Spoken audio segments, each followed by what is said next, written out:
Is there life after Superman? So far, the answer has been a resounding no. Oh, poor Cavill. I feel so bad for Henry Cavill. Allow me to explain. So first off, today's announcement that Brandon Routh would don the cape again, but for the CW, Crisis on Infinite Earths crossover event. I actually found that announcement sort of sad. First of all, it's a mere shadow of what once was for Ruth, still clinging to the cape. I feel bad. Brandon Routh is talented. He should be able to get other work. And then I think it undercuts Henry Cavill, who's struggling to hold on to that cape. I mean, it's pretty much out of his hands, I think, at this point, but it's not definitively out of his hands. So there's still a glimmer of hope, right? Like the glimmer in Henry Cavill's eye. I mean, like, how many Supermen are there going to be concurrently, Warner Brothers? I mean, it's just such a dilution. I mean, I think it kind of underscores the uphill battle Henry Cavill had from day one, or no, actually day two, with Batman v Superman in the role. Because while I've told you that Cavill has been very difficult behind the scenes, I've heard that from multiple sources directly, okay? He had some great moments as Superman. I really enjoyed them, and he did such a good job in Mission Impossible Fallout. And fans love him so much. Why not give him one chance to really show what he can do as Superman? I think Man of Steel was, it's basically an origin story. So I don't really think that was a fair shot. I mean, Christopher McQuarrie, his Mission Impossible Fallout writer-director, Cavill got McQuarrie to be excited to do a Superman movie, and they pitched Warner Brothers together, and Warner Brothers said no. Like, wow, the studio has to really hate Cavill to do that. As I said recently on a member stream, it's like that scene in The Godfather when they, Robert Duvall goes out to Hollywood and says, "Why won't you give this Frank Sinatra character this role?" And the producer says, "Because it'll make him a star." And I hate the guy.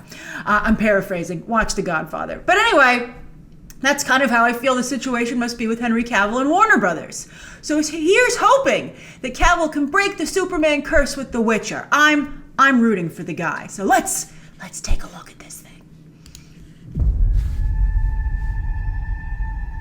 I remember hearing stories about witches. Is it true what they say? Elves are the original sorcerers of the continent. When humans and monsters arrived, elves taught the humans how to turn chaos into magic. And then the humans slaughtered them. Chaos is the most dangerous thing in this world. But without control, chaos will kill you. Seeing more VFX, which I appreciate. So that's all life is to you? Monsters and money. It's all it needs to be. Something out there waits for you. This child will be extraordinary. Yennefer, imagine the most powerful woman in the world. Do you have what it takes? I've got her here. She's why they came. Very little Henry Cavill in this trailer. Destiny just because you're terrified of it. It's coming. Find guild of Rivia. Oh, see, this is the selling point. I don't really care about the rest of it. I can't I do could this come to without care. No matter what you choose, you'll come out bloody.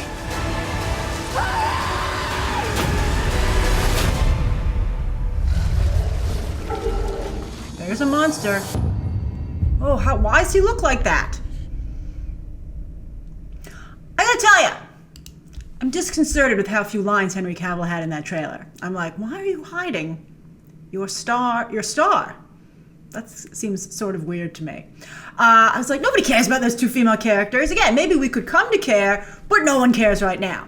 I have to say, it reminded me a little of Game of Thrones, but it also reminded me of, and I even reviewed the show, and I don't remember what the show's name was, because it just was so nothing. It just faded away.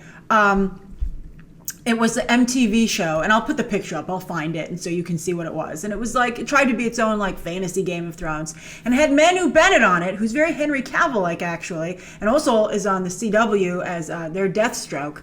But anyway, Manu Bennett was the best thing on that show, and he looks a little like, as I said, Henry Cavill, and so it's reminding me a little bit of that as well. I'm really surprised at how little Henry Cavill was shown there, and maybe Henry Cavill, I think, doesn't have a ton of range, which is fine. A lot of the most famous actors of all time have like no range because that gives them star power. They're a definitive product. You just have to know how to use them.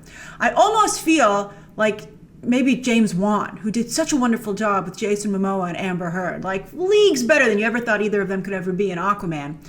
I wish and Christopher McQuarrie really knew how to use Henry Cavill. And I think that this show maybe doesn't know how to use Henry Cavill. I'm hoping I'm wrong, but that looked weak, in my opinion. In my opinion, it looked weak. I'm still gonna watch the first episode and see how it is, but I thought surprisingly generic. And it's a very easy sell. It's the Henry Cavill is a hot witch hunter show. It's like that's what we're selling here, and I don't understand that trailer didn't sell that. All right, so what did you think? Write your thoughts down below about just not only that show, but Henry Cavill in general and the Superman situation.